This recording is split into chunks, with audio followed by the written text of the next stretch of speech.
blessing today.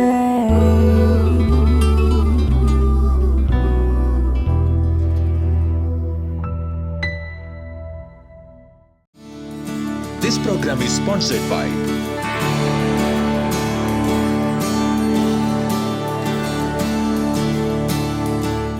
Welcome to Blessing today.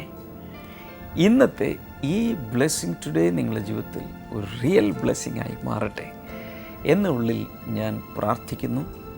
അതുപോലെ ഓരോ ദിവസവും ബ്ലെസ്സിങ് ടുഡേ എപ്പിസോഡുകൾ സ്പോൺസർ ചെയ്യുന്ന എല്ലാവരോടും പ്രത്യേകിച്ച് നന്ദി അറിയിക്കുന്നു. ഇതുവരെ നടത്തിയ ദൈവത്തോട് ഞാൻ നന്ദി പറയുന്നു. വളരെ ചുരുങ്ങിയ രീതിയിലാണ് നമ്മൾ തുടങ്ങിയതെങ്കിൽ ഇത്രത്തോളം ദൈവം നമ്മളെ അനുഗ്രഹിച്ചു. 1000ാമത്തെ എപ്പിസോഡിലേക്ക് ദിവസങ്ങൾക്കകം നമ്മൾ പ്രവേശിക്കാൻ പോവുകയാണ്.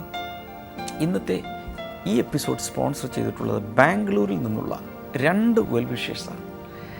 അവരിൽ ഓരോരുത്തർക്കും വേണ്ടി നമുക്ക് ഈ സമയത്ത് ആദ്യമേ തന്നെ നമുക്ക് പ്രാർത്ഥിക്കാം. കർത്താവെ, ഞങ്ങൾ ഒരുമിച്ച് 1ാമത്തെ വെൽവിഷർക്കായി പ്രാർത്ഥിക്കുന്നു. എല്ലാ വേദനകളും, കാലിലുള്ള ആ ബേണിംഗ് സെൻസേഷനും, നടക്കുവാനുള്ള ബുദ്ധിമുട്ടും യേശുവിൻ നാമത്തിൽ മാറിപ്പോകട്ടെ. കൊച്ചുമക്കൾക്കായി പ്രാർത്ഥിക്കുന്നു. സിജുവിനും ചിന്നുവിനുമായി പ്രാർത്ഥിക്കുന്നു. കർത്താവെ, അവരുടെ പഠനത്തിൽ നല്ല റിസൾട്ട് ഉണ്ടാകട്ടെ, നല്ല സ്വഭാവത്തിൻ്റെ ഉടമകളായി അവർ മാറട്ടെ എന്ന് പ്രാർത്ഥിക്കുന്നു. മൂത്ത മകൾക്ക് വേണ്ടി പ്രാർത്ഥിക്കുന്നു. ലൈജുവിനായി പ്രത്യേകിച്ച് ഞങ്ങൾ പ്രാർത്ഥിക്കുമ്പോൾ കർത്താവെ, ആ വീടും സ്ഥലവും വിൽക്കുവാൻ അങ്ങ് സഹായിക്കണമേ എന്ന് ഞങ്ങൾ പ്രാർത്ഥിക്കുന്നു. മരുമകൻ ഷിബുവിന് വേണ്ടി പ്രാർത്ഥിക്കുന്നു. കർത്താവെ, തൻ്റെ ലാൻഡ് രജിസ്ട്രേഷനുള്ള എല്ലാ ഡോക്യുമെൻസും റെഡിയായി കിട്ടുവാൻ അങ്ങ് സഹായിക്കണമേ എന്നങ്ങോട് പ്രാർത്ഥിക്കുന്നു. Thank you Lord. അടുത്ത വെൽവിഷർക്ക് വേണ്ടി ഈ സമയത്ത് നമുക്ക് പ്രാർത്ഥിക്കാം. കർത്താവെ, ഞങ്ങൾ ഒരുമിച്ച് ചേർന്ന് ഈ വെൽവിഷറുടെ ആരോഗ്യത്തിനായി പ്രാർത്ഥിക്കുന്നു. തൻ്റെ ഹെർണിയായും അതുപോലെ കടുത്ത തലവേദനയും പരിപൂർണമായി മാറിപ്പോകട്ടെ. മൂത്ത മകന് വേണ്ടി പ്രാർത്ഥിക്കുന്നു. തനിക്ക് USA-യിൽ MS-ന് അഡ്മിഷൻ ലഭിക്കുവാൻ അങ്ങ് സഹായിക്കണമേ. ഇളയ മകന് വേണ്ടി പ്രാർത്ഥിക്കുന്നു. തൻ്റെ MBBS സക്സസ്ഫുള്ളായി പൂർത്തിയാക്കുവാനും നല്ല ഒരു ക്യാരക്ടറായി മുന്നിലേക്ക് പോകാൻ കർത്താവ് അനുഗ്രഹിക്കണം. അമ്മയുടെ ആരോഗ്യത്തിനായി പ്രാർത്ഥിക്കുന്നു. എല്ലാ രോഗങ്ങളിൽ നിന്നുള്ള സൗഖ്യത്തിനായും പ്രാർത്ഥിക്കുന്നു. ഇന്നത്തെ 2 സ്പോൺസേഴ്സിനെയും കർത്താവ് തിരുനാമത്തിൽ ലോകം എമ്പാടുമുള്ള എല്ലാ ബ്ലെസ്സിങ് ടുഡേ ഫാമിലിയിൽപ്പെട്ടവരും വ്യൂവേഴ്സും ചേർന്ന് ഇപ്പോൾ അനുഗ്രഹിച്ചിരിക്കുന്നു. യേശുവിൻ നാമത്തിൽ ആമേൻ. ബ്ലെസ്സിംഗ് ഫെസ്റ്റിവൽ ചെന്നൈ നവംബർ 28 വെള്ളി. സമയം രാവിലെ 10 മുതൽ. Bishop Manickam hall, Harleys road, Kilpauk, Chennai. Bangalore blessing festival November 29 ശനിയാഴ്ച. സമയം രാവിലെ 10 മുതൽ. Saint Patrick community hall, 15K brigade road, Bangalore 560025.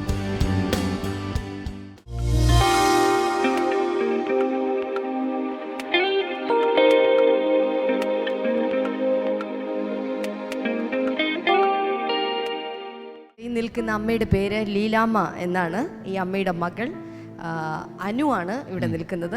ഈ ആൻറ്റിക്ക് കഴിഞ്ഞ 3 വർഷത്തിന് മുൻപായിട്ട് തലയുടെ ഇടതുവശത്തായിട്ട് അസഹനീയമായ വേദനയുണ്ടായിരുന്നു. വളരെയധികം വേദന കൊണ്ട് താൻ കഷ്ടപ്പെട്ടിരുന്നു. അങ്ങനെ ഇരിക്കുന്ന സമയത്താണ് 3 വർഷം മുൻപ് താൻ ഒരു ദിവസം ബ്ലെസ്സിംഗ് ടുഡേ TV പ്രോഗ്രാം കാണുന്നത്. അപ്പോൾ ഏതാണ്ട് തുടങ്ങിയ കാലഘട്ടത്തിലായിരിക്കും ബ്ലെസ്സിംഗ് ടുഡേ എന്ന് പറഞ്ഞ പേരിൽ ഇത് തുടങ്ങി വരുന്ന കാലഘട്ടം. അതെ, ഏതാണ് ഡേറ്റ് എന്നും മാസം എന്ന് അവർക്ക് കൃത്യമായിട്ട് ഓർക്കാൻ സാധിക്കുന്നില്ല എന്നാണ് പറഞ്ഞത്. അന്ന് ഒരു ദിവസത്തെ പ്രാർത്ഥനയിൽ ബ്രദർ ഡാമിൻ ഇങ്ങനെ അനൗൺസ് ചെയ്തിരുന്നു, തലയുടെ ഇടത് ഭാഗത്തായിട്ട് വേദനയുള്ള ഒരു വ്യക്തിയെ ഇപ്പോൾ കർത്താവ് സൗഖ്യമാക്കുന്നു. അപ്പോൾ ചുമ്മാ ഇങ്ങനെ കണ്ടുകൊണ്ടിരിക്കുന്നതിനിടയിൽ ഇങ്ങനെ ഒരു വാക്ക് കേട്ടപ്പോൾ അത് എൻ്റെ അസുഖമാണല്ലോ എന്ന് ചിന്തിച്ചു. നടന്ന അത്ഭുതം എന്നുള്ള ആ നിമിഷം, ആ അനേക മാസങ്ങളായിട്ടുണ്ടായിരുന്ന ആ വേദന ആ നിമിഷം മാറിപ്പോയി. കർത്താവ് തലവേദന സൗഖ്യമാക്കി. 3 വർഷങ്ങൾക്ക് മുൻപ് നടന്ന ഒരു അത്ഭുതം. അപ്പോൾ തന്നെ കർത്താവ് ഇങ്ങനെ ഒരു അത്ഭുതം പ്രവർത്തിച്ചല്ലോ എന്ന് പറയുന്ന ഒരു വിശ്വാസം ഉണ്ടായി. തുടർന്ന് ഇവർ ബ്ലെസ്സിംഗ് ടുഡേയുടെ ഒരു സ്ഥിരം പ്രേക്ഷകയായിട്ട് മാറി. ഇപ്പോഴും ഇങ്ങനെ ബ്ലെസ്സിംഗ് ടുഡേ കാണുമായിരുന്നു. 1 വർഷം കഴിഞ്ഞപ്പോൾ ഈ സൗഖ്യമുണ്ടായി. 1 വർഷം കഴിഞ്ഞപ്പോൾ ഇവരുടെ ഇടത്തെ കൈയുടെ ഭാഗത്തെല്ലാം, പ്രത്യേകിച്ച് തോളിൻ്റെ ഭാഗത്തെല്ലാം വല്ലാത്ത വേദന അനുഭവപ്പെടാനായിട്ട് തുടങ്ങി. കഠിനമായിട്ടുള്ള വേദനയാണ്. കൈ ഉയർത്താനോ കാര്യങ്ങൾ ചെയ്യാനോ ഒന്നും പറ്റാത്ത വിധത്തിലുള്ള വേദനയായിരുന്നു. വേദനകൾക്ക് വേണ്ടി പല മരുന്നുകൾ മാറി മാറി കഴിച്ചു. ഒടുവിൽ അവർ ഡോക്ടേഴ്സിൻ്റെ അടുക്കൽ ചെന്നപ്പോൾ ഡോക്ടേഴ്സ് കണ്ടുപിടിച്ചത് ഇവരുടെ റിസ്റ്റിൻ്റെ ഭാഗത്തുള്ള ഞരമ്പ് ചുരുങ്ങുന്ന ഒരു പ്രത്യേക അസുഖം ഇവർക്കുണ്ട്. അതിന് കാർപ്പൽ ടണൽ എന്നാണ് പറയുന്നത്, ഒരു ടണൽ പോലെ. യെസ്, റിസ്റ്റിന്റെ ഈ ഭാഗത്ത് ഞരമ്പ് ചുരുങ്ങുന്ന ഒരു പ്രത്യേക അസുഖമുണ്ട്. അതിന് ഡോക്ടേഴ്സ് കാർപ്പൽ ടണൽ എന്നാണ് പറയുന്നത്. ഇങ്ങനെ ഒരു കാർപ്പൽ ടണൽ എന്ന് പറയുന്ന അസുഖം ഉണ്ടായിക്കഴിഞ്ഞാൽ ഞരമ്പ്, ആ ഭാഗത്തെ ഞരമ്പ് ചുരുങ്ങിക്കൊണ്ടിരിക്കുകയാണ്. പിന്നെ ചെയ്യേണ്ടത് ഒരു ഓപ്പറേഷൻ മാത്രമാണ് അതിന്റെ പ്രതിവിധി എന്നുള്ളത്. ആ ഭാഗത്ത് ഈ ചുരുങ്ങിയിരിക്കുന്ന ഞരമ്പിന്റെ ഉള്ളിൽ ഒരു സ്റ്റണ്ട് വെച്ചിട്ട് അതിനെ ഞരമ്പിനെ വലുതാക്കി അതിലൂടെ രക്തത്തെ സുഗമമായി പാസ് ചെയ്യാവുന്ന വിധത്തിലാക്കുമ്പോഴാണ് ഈ വേദന മാറുന്നത്. അങ്ങനെ ഇമ്മീഡിയറ്റ് ആയിട്ട് അവർ ഓപ്പറേഷന് വിധേയമാകേണ്ടതായിട്ട് വന്നു. അങ്ങനെ അതിനുശേഷം ഡോക്ടേഴ്സ് എക്സസൈസും മറ്റു കാര്യങ്ങളും എല്ലാം ചെയ്യാൻ പറഞ്ഞു. അങ്ങനെ ഇതെല്ലാം താൻ ചെയ്തുകൊണ്ടിരുന്നു. അതിനിടയിലാണ് പെട്ടെന്ന് തൻ്റെ വലത്തെ കൈയിലും ഇതേ വേദന തന്നെ തുടങ്ങി. പെട്ടെന്ന് ഡോക്ടേഴ്സിൻ്റെ അടുക്കൽ, തനിക്ക് ആദ്യത്തെ അനുഭവം ഉള്ളത് കൊണ്ട് ഡോക്ടറിൻ്റെ അടുക്കൽ വീണ്ടും കടന്നുപോയി. ഡോക്ടറെ കാണിച്ചു കഴിഞ്ഞപ്പോൾ ഡോക്ടർ പറഞ്ഞു ഇതേ അസുഖം തന്നെയാണ്, വീണ്ടും ഒരു ഓപ്പറേഷൻ്റെ ആവശ്യമുണ്ട്. അങ്ങനെ ഇരിക്കുന്ന സമയത്താണ് ഈ 2 വർഷത്തിന് മുമ്പ്, ആദ്യത്തത് 3 വർഷത്തിന് മുൻപാണെങ്കിൽ 2 വർഷത്തിന് മുമ്പ് ബ്രദർ ഡാമിയൻ TV പ്രോഗ്രാമിൽ ഇങ്ങനെ തന്നെ പറഞ്ഞു എന്നാണ് അവർ പറയുന്നത്. ഞരമ്പ് ചുരുങ്ങുന്ന ഒരു അസുഖമുള്ള വ്യക്തിയെ കർത്താവ് ഇപ്പോൾ സൗഖ്യമാക്കുന്നു. ഇവർ വിശ്വസിച്ചു ഇത് ഇവരുടേതാണെന്നുള്ളത്. എന്താ നടന്ന അത്ഭുതം എന്നുള്ളത്, ആ ദിവസം വരെയും രാവിലെ 2 പെയിൻ കില്ലർ, വൈകിട്ട് 2 പെയിൻ കില്ലർ മാസങ്ങളായിട്ട് ഇവർ കഴിച്ചുകൊണ്ടിരുന്നു. അല്ലാതെ അവർക്ക് ജീവിക്കാൻ പറ്റില്ല വേദന കൊണ്ട്, അത്രത്തോളമായിരുന്നു. പക്ഷെ അന്ന് ആ പ്രാർത്ഥനയുടെ സമയത്ത് വേദന കുറഞ്ഞതായിട്ട് ഇവർക്ക് തോന്നി. അപ്പോൾ തന്നെ പെയിൻ കില്ലർ അങ്ങ് പകുതിയായിട്ട് കുറച്ചു. പിറ്റേ ദിവസം നോക്കിയപ്പോൾ ഒട്ടും വേദനയില്ല. പിന്നീട് ഇങ്ങ് കഴിഞ്ഞ 2 വർഷമായിട്ട് പെയിൻ കില്ലർ ഉപയോഗിച്ചിട്ടില്ല, ഒരു ഓപ്പറേഷനും വേണ്ടി വന്നിട്ടില്ല. പിന്നീട് ഡോക്ടറിന്റെ അടുക്കലേക്ക് ഈ ഒരു അസുഖത്തിന്റെ പേരും പറഞ്ഞു പോകേണ്ടതായിട്ടും വന്നിട്ടില്ല. 2 അത്ഭുതങ്ങളാണ് ഈ അമ്മയ്ക്ക് സംഭവിച്ചത്.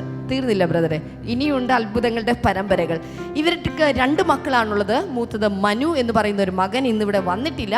അടുത്തത് രണ്ടാമത്തത് മോള് അനു ആണ് നിൽക്കുന്നത്. മനു എന്ന് പറയുന്ന ഈ മകന് 1.5 വർഷം മുമ്പ് കിഡ്നിയിൽ സ്റ്റോൺ ഉണ്ടായിരുന്നു. അസഹനീയമായ വേദന കൂടാതെ ബ്ലീഡിങ്ങും. അതുകൊണ്ട് തന്നെ ഭയങ്കര പ്രശ്നമായതുകൊണ്ട് പെട്ടെന്ന് തന്നെ ഇവർ ഡോക്ടേഴ്സിൻ്റെ അടുക്കൽ കൊണ്ടുപോയി കാണിച്ചു. സ്കാൻ ചെയ്ത് കഴിഞ്ഞപ്പോൾ ഏകദേശം 5 mm വലിപ്പമുള്ള സ്റ്റോണുകളാണ് തൻ്റെ കിഡ്നിക്കകത്തുള്ളത് എന്നുള്ളത് തിരിച്ചറിഞ്ഞു. അതുകൊണ്ടാണ് ഇത്രയും വേദന എന്ന് തിരിച്ചറിഞ്ഞു. ഇവർ ചെയ്തത് എന്തെന്നറിയാമോ? ഇവർ ചെയ്തത് നേരെ നമ്മുടെ പ്രെയർ കോൾ സെൻറ്ററിലേക്ക് വിളിക്കുകയാണ് ഉണ്ടായത്. അവിടെ വിളിച്ചു പ്രാർത്ഥിച്ചു. പ്രാർത്ഥന കഴിഞ്ഞപ്പോൾ വേദന കുറഞ്ഞു. അതിനുശേഷം വീണ്ടും പോയി സ്കാൻ ചെയ്ത് നോക്കിയപ്പോൾ അങ്ങനെ ഒരു കല്ലിൻ്റെ കാര്യം അവിടെ കാണുന്നില്ല. വെറുതെ വെള്ളം മാത്രം ഇനി കുടിച്ചാൽ മതി എന്ന് ഡോക്ടർ പറഞ്ഞു വിട്ടിരിക്കുകയാണ്. അങ്ങനെ ഒരു ഓപ്പറേഷൻ കൂടെ മാറ്റപ്പെട്ടു. ഹല്ലേലൂയ. അതും കഴിഞ്ഞിട്ട് അടുത്ത് സംഭവിച്ചിരിക്കുന്നത് കഴിഞ്ഞ 2013 നവംബർ 29 തീയതിയാണെന്ന് തോന്നുന്നു, ഇതേ ഹാളിൽ വെച്ച് നടന്ന ബ്ലെസ്സിംഗ് ഫെസ്റ്റിവലിൽ ഇവരിവിടെ പങ്കെടുത്തിരുന്നു. കഴിഞ്ഞ വർഷം ഇവരിവിടെ പങ്കെടുത്തിരുന്നു. ഇവിടെ പങ്കെടുത്തപ്പം ആ സമയത്ത് ഈ മകള് സത്യം പറഞ്ഞാൽ സിവിൽ എഞ്ചിനീയറിംഗ് പാസ്സായി നിൽക്കുകയായിരുന്നു. പക്ഷെ ഒരു ജോലി കിട്ടിയിട്ടില്ലായിരുന്നു. അപ്പോൾ അതുകൊണ്ട് തന്നെ കർത്താവിനോട് ഇങ്ങനെ പ്രാർത്ഥിച്ചു കൊണ്ടിരുന്ന ഒരു ജോലി കിട്ടണമേ. അന്ന് ഇവിടെ വന്നപ്പോഴാണ് ഇവിടെ അനൗൺസ്മെന്റിന്റെ ഇടയിൽ ഇങ്ങനെ എൻ്റെ പ്രാർത്ഥനാ ഡയറി, മൈ പ്രേയർ ഡയറി എന്ന് പറയുന്ന ഒരു പുസ്തകം, അതിനകത്തെ പ്രാർത്ഥനകൾ പ്രാർത്ഥിച്ചാൽ അത്ഭുതങ്ങൾ നടക്കുമെന്നുള്ളത് കേട്ടിട്ട് ഇവരൊരു പുസ്തകവും വാങ്ങിച്ചുകൊണ്ട് അങ്ങ് പോയി. എന്നിട്ട് എൻ്റെ പ്രാർത്ഥനാ ഡയറിയിലെ എനിക്ക് ജോലി ലഭിക്കുവാനുള്ള ആ പ്രാർത്ഥന അവൾ അതിനു വേണ്ടി പ്രാർത്ഥിക്കുവാനായിട്ട് തുടങ്ങി. എന്ന് മാത്രമല്ല കർത്താവിനോട് പറഞ്ഞു, കർത്താവ് എനിക്ക് ജോലി കിട്ടിക്കഴിഞ്ഞാൽ ഞാനൊരു 15% എൻ്റെ ശമ്പളത്തിൻ്റെ ഞാൻ ഈ ദൈവവേലയ്ക്ക് വേണ്ടി കൊടുക്കും എന്നും കൂടെ പറഞ്ഞിട്ടാണ് നിങ്ങൾ പ്രാർത്ഥന തുടങ്ങിയത്. അതിൽ അങ്ങനെ തന്നെ ആ ശതമാനം എന്തോ എഴുതുന്ന ഒരു ഭാഗമുണ്ട്. അവിടെ 15% എന്ന് ഞാൻ എഴുതി എന്നാണ് മകൾ പറയുന്നത്. എന്താ സംഭവിച്ചെന്ന് വെച്ചാൽ 18 ദിവസം കഴിഞ്ഞപ്പോൾ ഇവൾക്ക് ഒരു നല്ല സ്ഥാപനത്തിൽ ജോലി ലഭിച്ചു. സ്ട്രക്ചറൽ എഞ്ചിനീയറിംഗ് ഡിസൈനറായിട്ട് ഇന്നിവൾ വർക്ക് ചെയ്യുകയാണ്. ആ മാസങ്ങളിലെ 15% തുകയെല്ലാം കൊടുത്ത റെസിപ്റ്റുമായിട്ടാണ് ഇന്നിപ്പോൾ ഇവിടെ നിൽക്കുന്നത്. ഇവിടെ കൊണ്ടുവന്ന് കൗണ്ടറിൽ കൊടുത്തു. കർത്താവ്, ഞങ്ങൾ ഒരുമിച്ച് ഈ കുടുംബത്തിൽ ചെയ്ത വിവിധ അത്ഭുതങ്ങൾക്കായി ഞങ്ങൾ ഒരുമിച്ച് നന്ദി പറയുന്നു. Thank you Jesus. കർത്താവെ, ഇവരിരുവരെയും അങ്ങയുടെ നാമത്തിൽ ബ്ലസ് ചെയ്യുന്നു. ഇനിയും കൂടുതലായി ഇവരെ അനുഗ്രഹിക്കുമാറാകണമെന്ന് പ്രാർത്ഥിക്കുന്നു. യേശുവിൻ്റെ നാമത്തിൽ തന്നെ. ആമേൻ. ലോകമെമ്പാടുമുള്ള പ്രേക്ഷകർക്ക് ആത്മീയ വെളിച്ചം നൽകിയ ബ്ലെസ്സിംഗ് ടുഡേ, പതിനായിരങ്ങളുടെ ജീവിതത്തിന് പുതിയ തലങ്ങൾ സമ്മാനിച്ച ബ്ലെസ്സിംഗ് ടുഡേ, നമ്മെ ഓരോരുത്തരെയും എണ്ണമറ്റ അനുഗ്രഹത്തിലേക്ക് നയിച്ച ബ്ലെസ്സിംഗ് ടുഡേ. ബ്ലെസ്സിംഗ് ടുഡേയുടെ 1000ാമത്തെ എപ്പിസോഡ് സെലിബ്രേഷനും കൊച്ചിൻ ബ്ലെസ്സിംഗ് സെന്റർ വാർഷികാഘോഷവും ഡിസംബർ 5, 6 വെള്ളി ശനി ദിവസങ്ങളിൽ രാവിലെ 10 മുതൽ വൈകിട്ട് 8:30 വരെയും ഡിസംബർ 7-ാം തീയതി ഞായറാഴ്ച രാവിലെ 9 മുതൽ ഉച്ചയ്ക്ക് 12:30 വരെയും അനുഗ്രഹത്തിന്റെ ഈ 3 ദിവസങ്ങളിൽ ബ്രദർ ഡാമിയനും സിസ്റ്റർ ക്ഷമ ഡാമിയനും കൂടാതെ അഭിഷിക്തരായ ദേവദാസന്മാരും ശുശ്രൂഷിക്കുന്നു.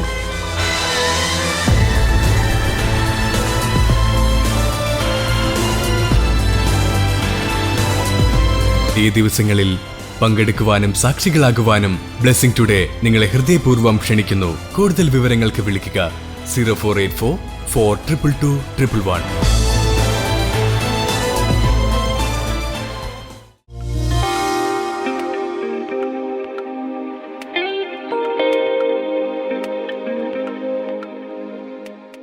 Let us read a verse from the Bible. ഈ സമയത്ത് നമുക്ക് ബൈബിളിൽ നിന്ന് ഒരു വചനം വായിക്കാം. Book of Prophet Isaiah, chapter number 58. പ്രവാചകനായിട്ടുള്ള യെശയ്യാവിന്റെ പ്രവചന പുസ്തകത്തിന്റെ 58-ാമത്തെ അധ്യായം and verse number 12. അതിന്റെ 12-ാമത്തെ വചനം. Your people will rebuild the ancient ruins and will raise up the age-old foundations. You will be called repairer of broken walls, restorer of streets with dwellings. അവിടെ എഴുതിയിരിക്കുന്ന, നിന്നിൽ നിന്നുത്ഭവിക്കുന്നവർ പുരാതന ശൂന്യങ്ങളെ പണിയും, അനേകം തലമുറകളായി അടിസ്ഥാനങ്ങളെ നീ കെട്ടി ഉയർത്തും. നിനക്ക് പിളർപ്പുകൾ നന്നാക്കുന്നവനെന്നും പാർക്കുവാനുള്ള തെരുവുകൾ പുനരുദ്ധരിക്കുന്നവനെന്നും പേരുണ്ടാകും. I think many of you may not know the background of this scripture. ഈ വചനത്തിന്റെ പിന്നാലെയുള്ള പശ്ചാത്തലം എന്താണെന്ന് നമ്മളിൽ പല ആളുകൾക്കും അറിവില്ല. If only we understand the background, we can understand the full meaning of a scripture. ഈ വചനത്തിന്റെ അർത്ഥം പൂർണ്ണമായി മനസ്സിലാക്കണമെങ്കിൽ ഇതിന്റെ പിന്നിലുള്ള പശ്ചാത്തലം എന്തായിരുന്നു എന്നതുകൂടെ നാം മനസ്സിലാക്കണം. This prophetic utterance was delivered to the people of Israel who were under the captivity of Babylonian Empire. ഈ ദൈവത്തിന്റെ വചനം എന്നുള്ളത് ഇസ്രായേൽ ജനം തങ്ങളുടെ ദേശത്ത് നിന്ന് മറ്റൊരു രാജ്യത്തിന്റെ അടിമത്തത്തിൽ, ബാബിലോണിന്റെ അടിമത്തത്തിൽ ആയിരുന്ന സമയത്ത് ദൈവം അവരോട് പറഞ്ഞ വചനമാണ് ഈ വചനഭാഗം. So they were living in some other country. അതുകൊണ്ട് ഇപ്പോൾ ആ സമയത്ത് അവർ ജീവിച്ചത് മറ്റ് ഒരു രാജ്യത്തായിരുന്നു. They had to leave everything behind. They had lost their own country, their own dwelling places. Everything was lost. അവരെ സംബന്ധിച്ചിടത്തോളം അവരുടെ രാജ്യം, അവർക്കുണ്ടായിരുന്ന സകല സ്വത്ത്, സകല സമ്പത്ത് എല്ലാം തന്നെ അവർക്ക് നഷ്ടമായിരിക്കുന്ന കാലഘട്ടമായിരുന്നു അത്. Now the prophet of the Lord is coming to them and prophesying, you will rebuild the ancient ruins. That means you will come back. ഈ സമയത്ത് പ്രവാചകനായ യെശയ്യാവ് വന്നിട്ട് അവരോട് പറയുകയാണ്, പഴയ കാലങ്ങളിലെ പുരാതന ശൂന്യങ്ങളെ നീ പണിയുവാനായിട്ട് പോകുകയാണ്. That means the Lord is going to bring you back to your possessions. അതിന്റെ അർത്ഥം ഇതാണ്, ദൈവം നിങ്ങൾക്ക് പണ്ടുണ്ടായിരുന്ന സ്ഥാനത്തേക്ക് നിങ്ങളെ മടക്കി കൊണ്ടുവരാൻ പോകുകയാണ്. And then he says, you will rise up age-old foundations. അതിനുശേഷം അവിടെ പറയുകയാണ്, തലമുറകളായുള്ള അടിസ്ഥാനങ്ങളെ നിങ്ങൾ ഇനി കെട്ടിപ്പൊക്കുവാൻ പോകുകയാണ്. Hallelujah. Hallelujah. Then he says, you will be called repairer of broken walls. അതിനുശേഷം അവിടെ എഴുതിയിരിക്കുന്നു, നിനക്ക് പിളർപ്പുകൾ നന്നാക്കുന്നവനെന്ന് പേരുണ്ടാകും. Then he says you will be the restorer of streets with dwellings. അതിനുശേഷം എഴുതിയിരിക്കുന്നു, പാർക്കുവാനുള്ള തെരുവുകൾ പുനരുദ്ധരിക്കുന്നവരെന്നും നിങ്ങൾക്ക് പേരുണ്ടാകും. Hallelujah. Hallelujah. That was really an encouraging promise from the Lord. ഇത് ദൈവത്തിൽ നിന്ന് ഇസ്രായേൽ ജനത്തിനുണ്ടായിരുന്ന ഏറ്റവും പ്രോത്സാഹനത്തിന്റെ വാക്കുകളായിരുന്നു ഇത്. Always when we read a promise or a prophetic utterance in the word of God, എല്ലായ്പ്പോഴും ഓർക്കുക, ദൈവത്തിന്റെ വചനം, ദൈവത്തിന്റെ പ്രവചന വാഗ്ദാന വചനങ്ങൾ നാം വായിക്കുമ്പോൾ that has an implication to that generation. ആ എഴുതിയിരിക്കുന്ന കാലഘട്ടത്തിലെ തലമുറയിൽ അതിന്റെ ചില പ്രവർത്തനങ്ങൾ, അതിന്റെ ചില മാറ്റങ്ങൾ ആ സമയത്ത് ഉണ്ടായിട്ടുണ്ട്. But at the same time, അപ്പോൾ തന്നെ it has an implication to all generations. എന്നാൽ പിന്നീട് അങ്ങോട്ടുള്ള എല്ലാ തലമുറകൾക്കും വേണ്ടിയിട്ട് എഴുതിയിട്ടുള്ള വചനമാണിത്. എല്ലാ തലമുറകളിലും ഈ വചനം പരിവർത്തിക്കുന്നുണ്ട്. What I'm trying to say is that this promise is also for you and for me. ഞാൻ നിങ്ങളോട് എന്താണ് പറഞ്ഞു മനസ്സിലാക്കാൻ ശ്രമിക്കുന്നത് ചോദിച്ചാൽ, ഈ യെശയ്യാവ് എഴുതിയിട്ടുള്ള ഈ വചനങ്ങൾ അന്നത്തെ ഇസ്രായേൽ മക്കൾക്ക് വേണ്ടി മാത്രമുള്ളതല്ല. ഇവിടെ ഇന്ന് രാത്രി ഇത് കേട്ടുകൊണ്ടിരിക്കുന്ന ഓരോരുത്തരുടെയും ജീവിതത്തിൽ ദൈവം അത് പ്രാവർത്തികമാക്കാൻ പോകുകയാണ്. Can you lift your right hand and shout hallelujah? കൈകൾ ഉയർത്തിക്കൊണ്ട് വിശ്വാസത്തോടെ ഉറക്കൊരു ഹല്ലേലൂയ പറഞ്ഞാലും Bigger hallelujah. ശബ്ദമുയർത്തി hallelujah. One more bigger hallelujah. അല്പം കൂടെ ശബ്ദമുയർത്തി Hallelujah. Today I'm speaking about an anointing to be a repairer. ഇന്ന് ഞാൻ നിങ്ങളോട് സംസാരിക്കാനായി പോകുന്നത് കാര്യങ്ങളെ പുതുക്കി പണിയുവാനുള്ള അഭിഷേകത്തെ കുറിച്ചാണ്. You must have heard this word anointing so many times. അഭിഷേകം എന്ന് പറയുന്ന വാക്ക് നിങ്ങൾ ഒരു പക്ഷേ പലവട്ടം കേട്ടിട്ടുണ്ടായിരിക്കും. What is anointing? എന്താണ് അഭിഷേകം എന്നുള്ളത്? In simple terms, anointing is empowerment to do something. ശരിയായ ഒരു കൊച്ചു നിർവചനത്തിൽ അതിനെ പറഞ്ഞാൽ ചില കാര്യങ്ങളെ ചെയ്യുവാനുള്ള ശാക്തീകരണമാണ് അഭിഷേകം എന്നുള്ളത്. So what is anointing? എന്താണ് അഭിഷേകം എന്നുള്ളത്? Anointing is empowerment by the Holy Spirit to do something.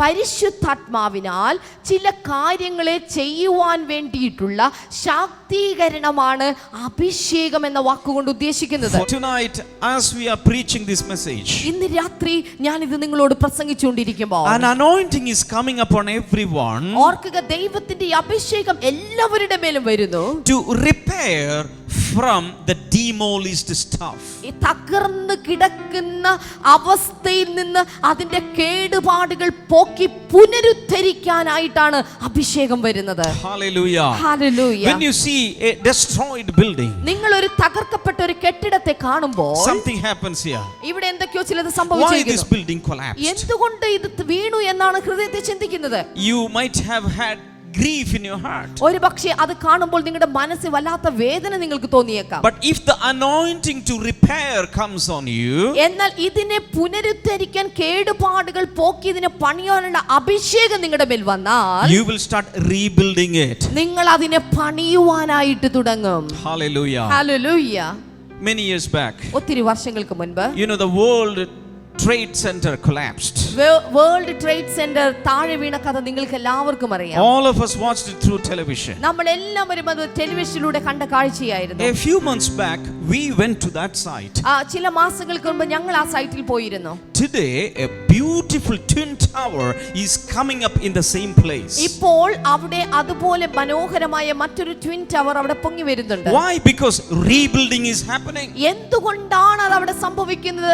വീണ്ടും പുനർനിർമ്മാണം നടത്തുവാനുള്ള ആഗ്രഹത്തിലാണ് അത് പൊങ്ങി വന്നിരിക്കുന്നത്. Hallelujah. Hallelujah. In the same way, അതുപോലെ തന്നെ you might have went through so many losses in your life. നിങ്ങളുടെ ജീവിതത്തിൽ നഷ്ടപ്പെടലുകളുടെ ഒത്തിരി പ്രശ്നങ്ങളിലൂടെ, കഥകളിലൂടെ നിങ്ങൾ കടന്നുപോയൊരു വ്യക്തിയായിരിക്കും. വ്യക്തിയായിരിക്കാം. your dreams collapsed. എല്ലാ കാര്യങ്ങളും നിങ്ങൾക്ക് തകർന്നടിഞ്ഞു പോയ വ്യക്തിയായിരിക്കാം നിങ്ങൾ. But tonight, എന്നാൽ ഇന്ന് an രാത്രി anointing the Lord is releasing. ഇന്ന് രാത്രി ഒരു പുതിയ അഭിഷേകം അങ്ങനെയുള്ള വ്യക്തികളിലേക്ക് ദൈവം പകരുകയാണ്. Not to beat your chest and cry. ഈ അഭിഷേകം വരുന്നത് നഷ്ടപ്പെട്ടതിന്റെ കാര്യമോർത്ത് നെഞ്ചത്തടിച്ച് മാറത്തടിച്ച് കരയുവാനായിട്ടല്ല, But to rise up and rebuild from the ancient ruins. പകരം തലമുറകളായി നഷ്ടപ്പെട്ടു പോയി കിടക്കുന്ന അവശിഷ്ടത്തിൽ നിന്ന് പുതിയതൊന്ന് കെട്ടിപ്പണിത് ഉയർത്തുവാനുള്ള അഭിഷേകം അത്രേ ദൈവം നിങ്ങൾക്ക് നൽകുന്നത്. Tonight, Almighty God is releasing an anointing ഇന്ന് രാത്രി സർവശക്തനായ ദൈവം അഭിഷേകത്തെ നിങ്ങളുടെ നടുവിലേക്ക് to പകരുകയാണ്. rebuild houses and families. Oh,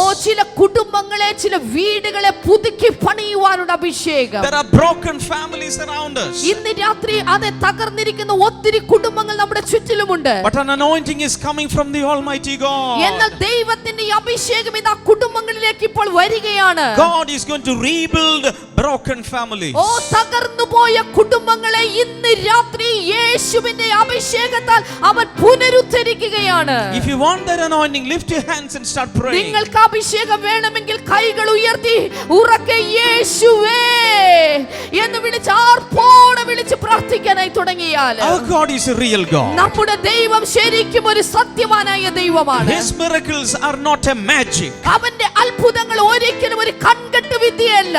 Our God is not a magician. നമ്മുടെ ദൈവം ഒരു മാന്ത്രികനല്ല. He is a real miracle അവൻ worker. അത്ഭുതങ്ങൾ യഥാർത്ഥത്തിൽ പ്രവർത്തിക്കുന്ന Call ദൈവമാണ്. out to that God. കൈകൾ ഉയർത്തിയിട്ട് ഉറക്കെ വിളിച്ചാൽ യേശുവേ. He is a compassionate God. അവൻ നമ്മോട് മനസ്സലിവുള്ള ദൈവമാണ്. When you cry, He listens to you. അവൻ നിങ്ങൾ കരയുമ്പോൾ നിന്റെ കരച്ചിൽ അവൻ കേൾക്കുകയാണ്. When you shed tears, His hand will be stretched oh, at you. നിങ്ങൾ കണ്ണുനീർ പൊഴിക്കുമ്പോൾ അവന്റെ കൈകൾ നിന്റെ കണ്ണുനീർ തുടച്ചു മാറ്റുകയാണ്. He will wipe away all your tears. നിന്റെ സകല കണ്ണുനീരും അവൻ തുടച്ചു മാറ്റും. He will take away all your sorrows. നിന്റെ സകല ദുഃഖങ്ങളും അവൻ എടുത്തു മാറ്റും. Instead of sorrow, He will substitute it with joy in the oh, Spirit. നിന്റെ കണ്ണുനീരിന് പകരം, നിന്റെ ദുഃഖത്തിന് വിലാപത്തിന് പകരം അവൻ നിനക്ക് സന്തോഷത്തെ പകരുവാനായി പോകുകയാണ്. Tonight, a special anointing is flowing. ഇന്ന് രാത്രി ഇതൊരു പ്രത്യേക അഭിഷേകം ഈ മാംഗ്ലൂർ ബ്ലെസ്സിംഗ് ഫെസ്റ്റിവലിലൂടെ ഒഴുകിക്കൊണ്ടിരിക്കുകയാണ്. Tonight, a special empowerment is flowing. ഇന്ന് രാത്രി ഇതാ ഇവിടെ കൂടിയിരിക്കുന്ന ജനത്തിനൊരു വലിയ ശാക്തീകരണം Tonight, സംഭവിക്കുകയാണ്. a special strength is coming on you from ഇതാ God. നോക്കൂ, ദൈവത്തിന്റെ ഒരു പ്രത്യേകമായ ബലം കർത്താവ് നിങ്ങൾക്ക് നൽകുകയാണ്.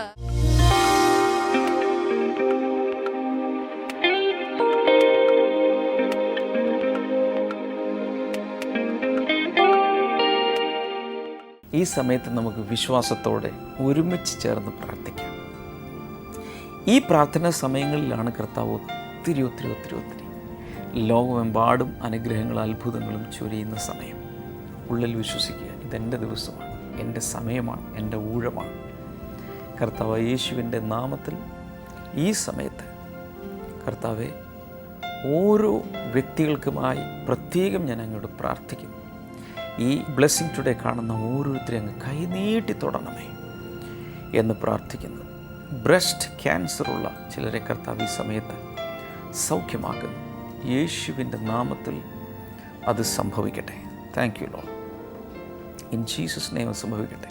അപൂർവ രോഗങ്ങൾ ബാധിച്ച പലരെയും കർത്താവ് സൗഖ്യമാക്കുന്നു. ഡയഗ്നോസ് ചെയ്യാൻ പോലും കഴിഞ്ഞിട്ടില്ല, പക്ഷെ വളരെ അപൂർവമാണ്, ചികിത്സയുമില്ല. യേശുവിൻ നാമത്തിൽ ഇപ്പോൾ അവർക്ക് സൗഖ്യം ഉണ്ടാകട്ടെ.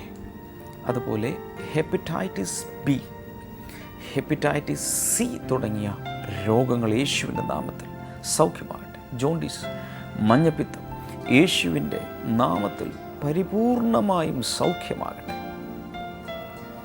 കുടലിനകത്തുള്ള രോഗങ്ങൾ സൗഖ്യമാകട്ടെ. ആമാശയത്തിനകത്തുള്ള രോഗങ്ങൾ സൗഖ്യമാകട്ടെ. In the name of Jesus. കുഞ്ഞുങ്ങളില്ലാത്തവർക്കായി പ്രാർത്ഥിക്കുന്ന കർത്താവേ, അത്ഭുതകരമായി അങ്ങ് കുഞ്ഞുങ്ങളെ കൊടുത്ത് അവരെ അനുഗ്രഹിക്കണമേ എന്ന് പ്രാർത്ഥിക്കുന്നു. Thank you Jesus. കടഭാരത്തിൽ വളരെ മുങ്ങിത്താഴുന്ന കുടുംബങ്ങളെ കർത്താവ് കരകയറ്റാൻ ആഗ്രഹിക്കുന്ന യേശുവിൽ വിശ്വസിക്കുക.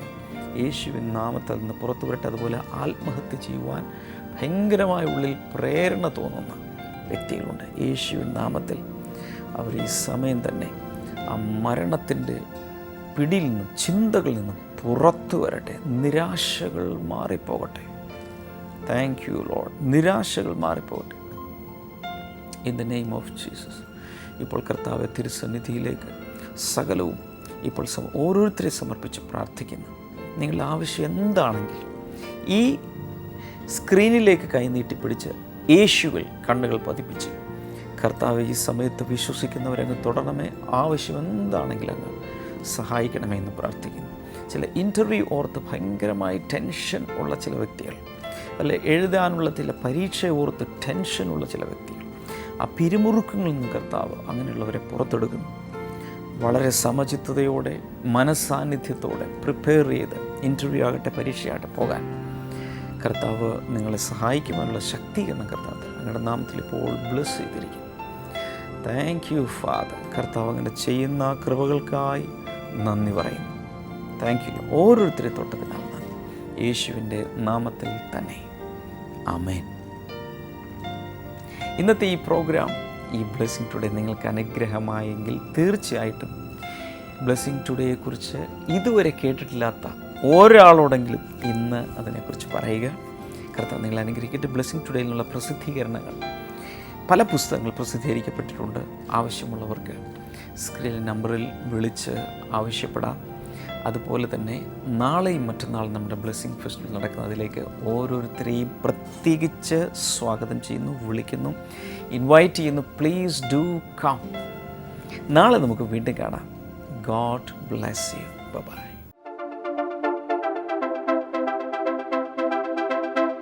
Welcome to 1000th episode of Blessing Today.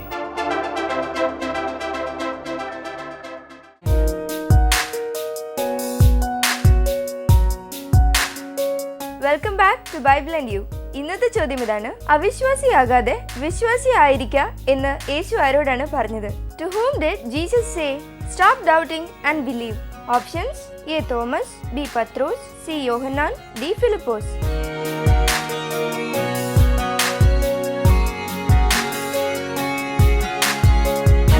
നിങ്ങളുടെ ഉത്തരങ്ങൾ 9645221221 എന്ന നമ്പറിലേക്ക് SMS ചെയ്യുക. ചെയ്യേണ്ട format BT space ABC or D space നിങ്ങളുടെ പേരും പൂർണ്ണ മേൽവിലാസവും. ശരി ഉത്തരം അയക്കുന്നവർക്ക് സമ്മാനങ്ങൾ നൽകുന്നത് ആയം ബുക്സ് ആണ്.